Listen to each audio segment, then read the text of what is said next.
దానికి నేను రెడీగా ఉన్నానని చెప్పడం జరుగుతున్నది. మీరు దీని మీద మీరు ఏ ప్రశ్నలు అడుగుతారో అడిగితే దానికి దాని మీద ఒక్కొక్కటి జవాబు చెప్పేదానికి రెడీగా. రాష్ట్ర విభజన జరిగి చాలా ఏళ్ళు అయిపోయింది. ఇప్పటి వరకు ఆస్తుల పంపకం గురించి ఎక్కడ కూడా రాలేదు. ఎవరు కూడా దీని గురించి నిలదీస్తున్న సందర్భం కూడా లేదు. దీని మీద మీరు ఏమన్నా కామెంట్ చేయాలి? మొట్టమొదట సమైక్య ఆంధ్ర ఉండాలని పోరాటాన్ని శ్రీకారం చుట్టింది ఒక టీజీ వెంకటేష్, మరి మిత్రులతో కలిసి ముందుకు పోవటం.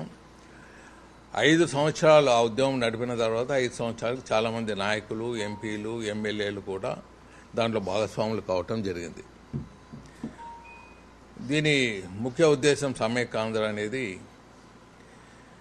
నా పోరాటంలో తెలంగాణ వెనుకబడ్డది కాబట్టి దాన్ని విభజన చేయాలని డిమాండ్ టీఆర్ఎస్ వారిది, అలాగే తెలంగాణ కాంగ్రెస్ పార్టీ వారిది. తెలంగాణ ప్రాంతం వెనుకబడలేదు, అన్నిటికన్నా డెవలప్ అయిన ప్రాంతము తెలంగాణ, నెక్స్ట్ ఆంధ్ర, థర్డ్ రాయలసీమ. ఏమైనా విభజన దాని పేరుతో కోరితే మేము అడగాలి, కానీ మీరెట్లా అడుగుతారు? మేమే కలిసి ఉన్నాము,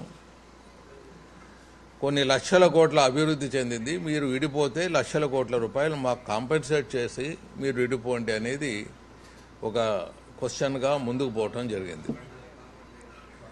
దాన్ని ప్రూవ్ చేస్తూ రాయలసీమ ప్రాంతం వెనుకబడ్డదని ప్రూవ్ చేస్తూ దాని మీద పెద్ద లిటరేచర్ చేసి ఆ బుక్కులు అన్ని పొలిటికల్ పార్టీస్కు ఇవ్వటం జరిగింది.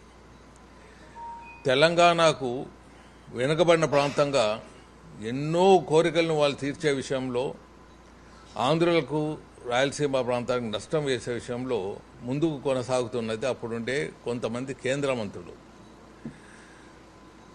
ప్రణబ్ ముఖర్జీ గారు పూర్తిగా మాకు మద్దతు ఇస్తూ వచ్చారు. రాత్రికి రాత్రే తెలంగాణ ఇస్తే మా పరిస్థితి ఏమి అనేది ఒక క్వశ్చన్ మార్క్ పెట్టింటిని. అలాగే రోషే గారు ముఖ్యమంత్రి గారు ఉన్నప్పుడు అప్పుడున్న ఫైనాన్స్ మినిస్టరు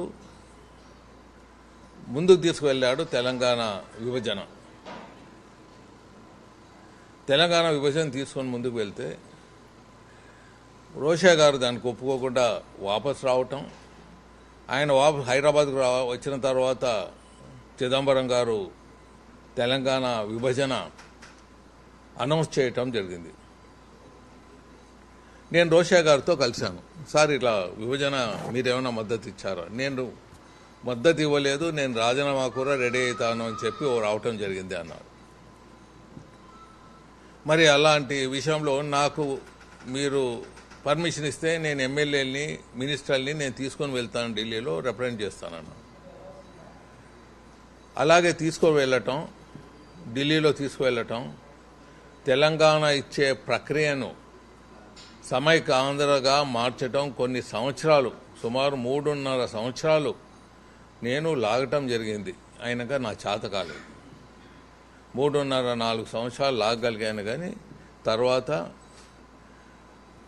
అప్పుడున్న ప్రభుత్వాలు ఏమనుకుంటే అయ్యే పరిస్థితులు ఉన్నది కాబట్టి మా పోరాటం వెనుకబడ్డది.